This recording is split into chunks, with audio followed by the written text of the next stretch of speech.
it's Bunnyco. I'm here to show you guys how to make head bows. I want to talk about some patterns and stuff too, but here are a bunch of head bows that I've made in the past, usually to go with dresses and other things that I've made, because if you buy like 3 yards of fabric and you only end up using 2 of it, you want to make something out of it, and plus it's always nice to have decorations. Like this bow, I pinned to the front of the skirt that I made. The lace is not finished on the back, and it's got a little double bow. This is a bigger one that I made to go on a headband to like go on the head. It's a little one that I made. I have 2 of these, and I have a little bobby pin in them, so you can put it in front of like pigtails or something. So then you have bigger bows like this one. Again, it's a double bow similar to this one here. It's got 2 layers on it. This one has a little bit of lace sewn across the front. It's designed to be put on a headband as well. And then I've got these guys. They're super tiny. They got the bobby pins, and you get the idea. This one has elastic sewn in on it, so I can actually put it around pigtails or whatever. So that's what we're gonna make, is a head bow, and it can be any size that you want. The things you're gonna need in order to make them is fabric, interfacing. I use the iron-on. You can use a sew-in if you want. Scissors, thread, and any sort of lace that you might want as well. They're actually pretty easy to make, and let's get started. So it works best, you can do it with any fabric really, but it works best with a cotton. And this is just some scrap fabric that I had from a dress that I made.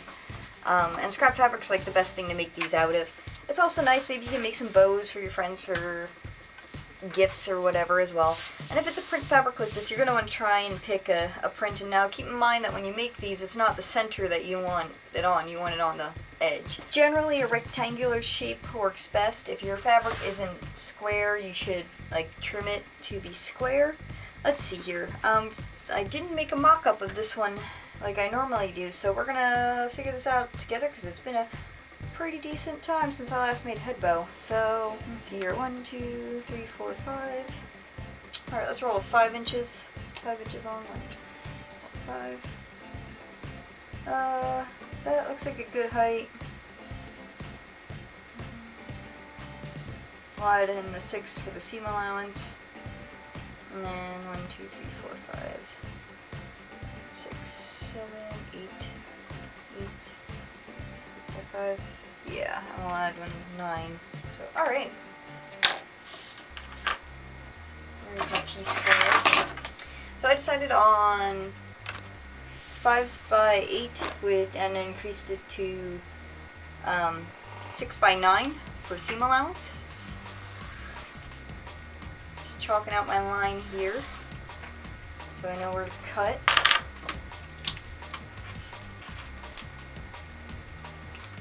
Now you're going to want to cut 2 of these, 2 squares of the same, or rather rectangles of the same size.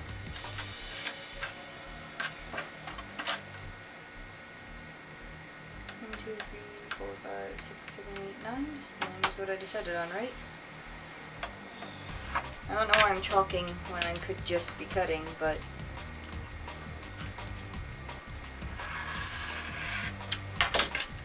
go. Is this one the same size? No, but we can make it the same size. Alright, so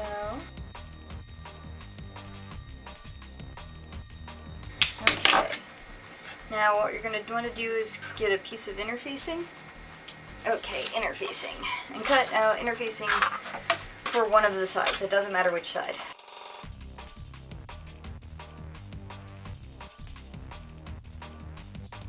Why you want the interfacing is because it'll make the head bow stand up a little bit more and won't be as floppy.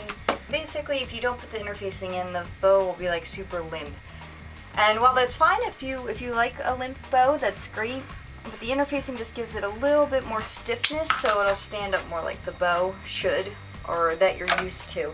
It's not going to be wired like some of the AP bows are. A friend of mine dissected an AP bow, and she found out that the way they do it is basically they have long rectangles of fabric, and they sew in a channel, turn it inside out, and then thread wire through that channel. So iron, you're interfacing to one side of the fabric. While I wait for my iron to warm up, I'm going to talk to you a little bit about patterns. Because I get a lot of requests for one pieces, but one pieces are a little bit difficult, and I haven't mastered it yet, so I'm not going to make a tutorial on it. But this is my favorite pattern to use for one piece. It's a Butterick 4988, and you can use pattern B or D, which stop at the waist. And B is very similar to most Lolita tops as it is, and instead of the ruffle on the bottom, just sew on a box skirt and put a side zip in instead of the button front. I don't know if that one's available anymore, but to that extent, you can pretty much use any peplum top, which are really popular in patterns now. And basically what a peplum top is that at the natural waist, it flares out. 9 times out of 10, the bottom part of the peplum is like a circle skirt. Just cut from a circle, not gathered like a ruffle. But you just make the peplum to the point of that, and instead of putting on the bottom part, you put on your box skirt, like what I did with the 2 rectangles. Instead of putting on a top, you just attach that to the top of the peplum pattern. And you either put in a side zip or back zip to it. I did find this pattern when I was out. It's a vest pattern, McCall's M7023, and it's a vest pattern, but it's cut like a peplum, and it has a nice, cute little ruffle at the bottom. And I thought that was really cute, so that you could wear it with like a Lolita skirt, and then if you don't want the ruffle, you can have it do like a regular vest, so you can have it for your Cadona or boy style styles. So that's a pattern to look out for. Okay, I've got my interfacing ironed onto one half of my bow here, and now I'm not going to put any embellishments on this one, but if you want any lace to be sticking out of the edges, like hanging over the edges and like coming out of the seams, I don't think I've done it on any of these. What you do is you stitch that on here now, facing inward on the good side, because what we're going to do is you're basically sandwiching these two, stitching, and then turning it inside out. So that's what I'm going to do right now, is sew these two together, and I'm going to leave a spot right in the middle, about that wide, about an inch wide, where I'm going to turn it inside out. So I'm going to just go all the way around the edges and then sew it. Okay, so I've stitched this all together, and now what I'm going to do is I'm going to trim my corners. What this does is, since we're turning it inside out, if you don't trim these, it's too much fabric in the corner and you won't get that nice sharp point when you turn it inside out. So just trim close to the corner line. I also reinforced my corners because of us turning it inside out. You don't have to do that, but it's a good idea to do that. You can also, if you'd like, trim down these seams and just take them a little bit closer. I just did a 1/2 inch seam allowance since I added an inch to either side for the seam allowance. This will just help minimize the bulk inside of the bow. You do not have to serge or finish these edges because they're going to be on the inside. Alright, and if you do trim here, don't go all the way across. You want to leave a little tab where the where you're turning it inside out, because you're going to have to hand stitch that. Okay? Alright, so now we're going to turn it inside out, or rather right side out. And I use a chopstick usually to help me with this part. It's usually difficult to get going at the beginning, but once you get it going a little bit, you can, it goes a little bit faster and it starts to want to be right side out. Just be careful when using the chopstick, especially if you're using a more fragile fabric, as it might poke through it. If you're having an extremely difficult time, you can go back and seam rip your hole a little bit bigger. Just reinforce the area where your new edge is. Alright, here we go.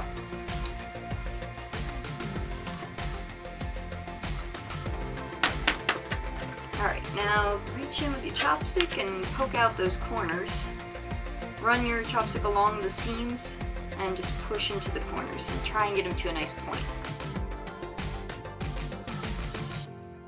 This is why you clip the corners.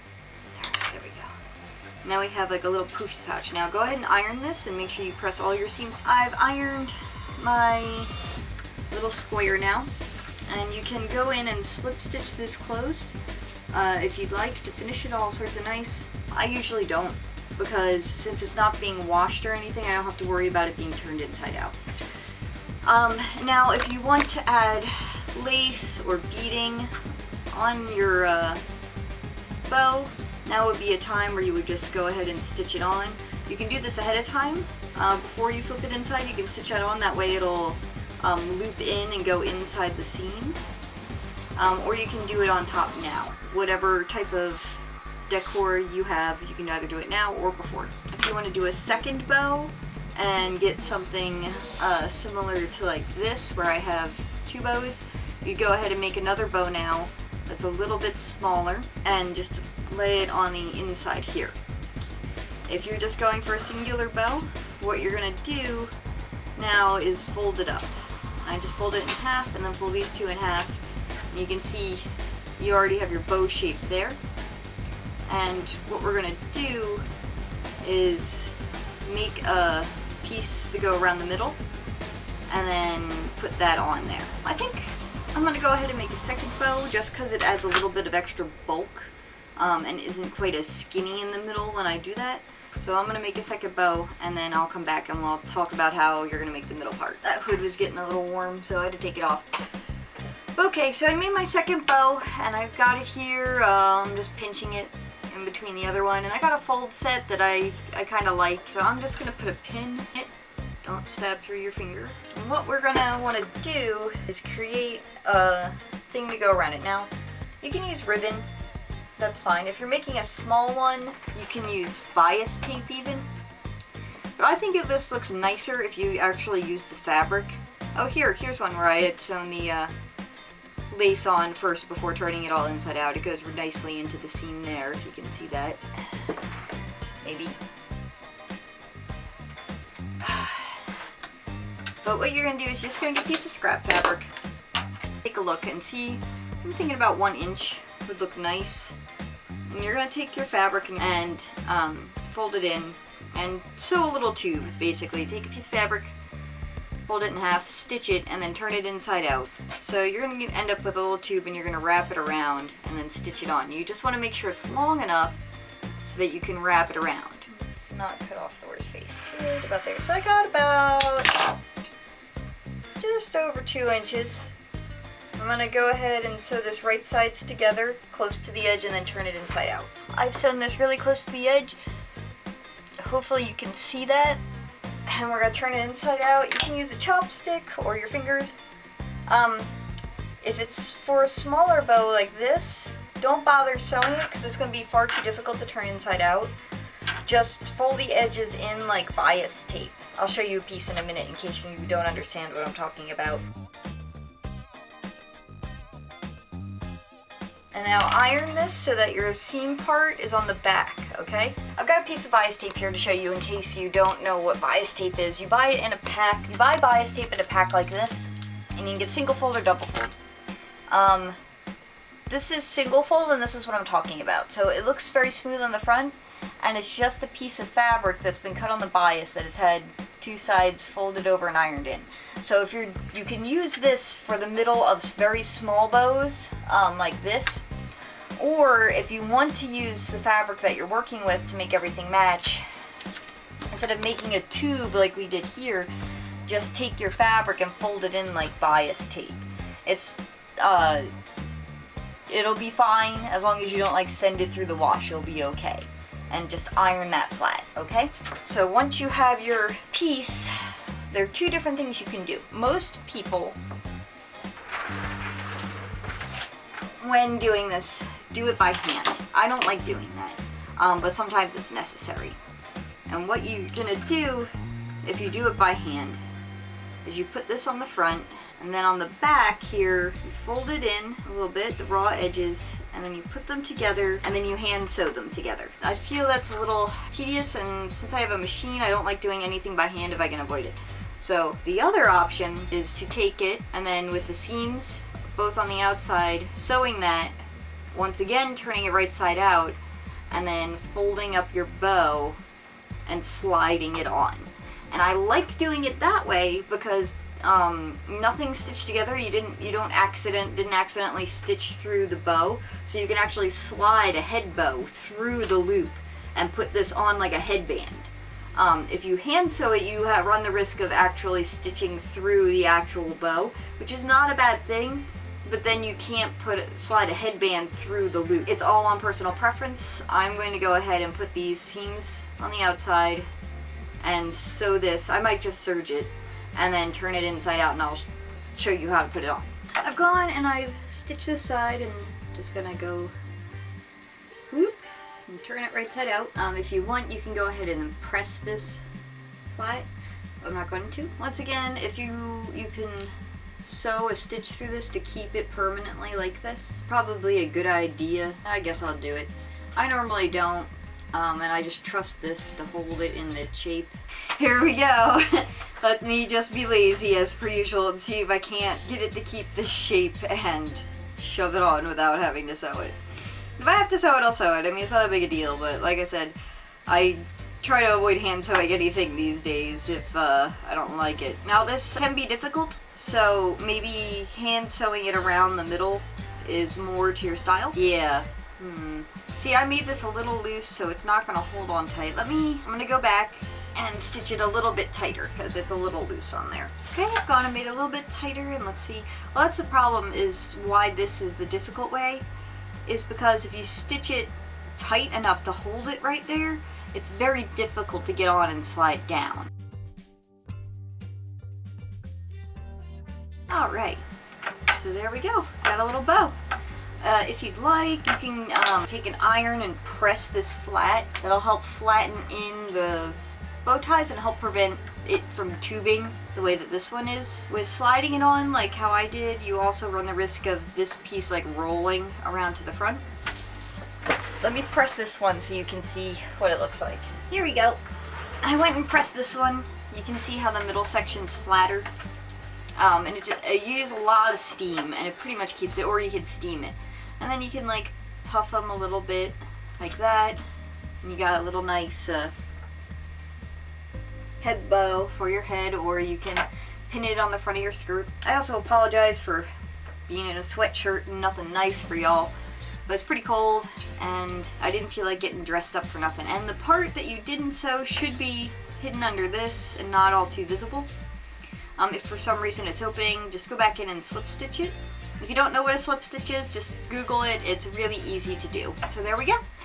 And that's how you make a head bow. I hope this comes in handy for you guys and maybe make it something fancy. Oh, another thing I forgot to mention, when you're sewing this part, you can also, before you do it all together, sew on some lace or trim just to add a little accent to the piece. I got Thor's face there, so I didn't want to cover that up. Oh, I put him on upside down. Look at that. We got Wolverine right side up and Thor on upside down. So I'm going to go ahead and fix that. But hopefully that'll help you guys with making some cute accessories or bows for the front of your dress, or for your skirts for trim along the bottom, or even just head bows for you to wear out and about. So that's just your basic head bow. Feel free to play around with it with the trim and make it your own.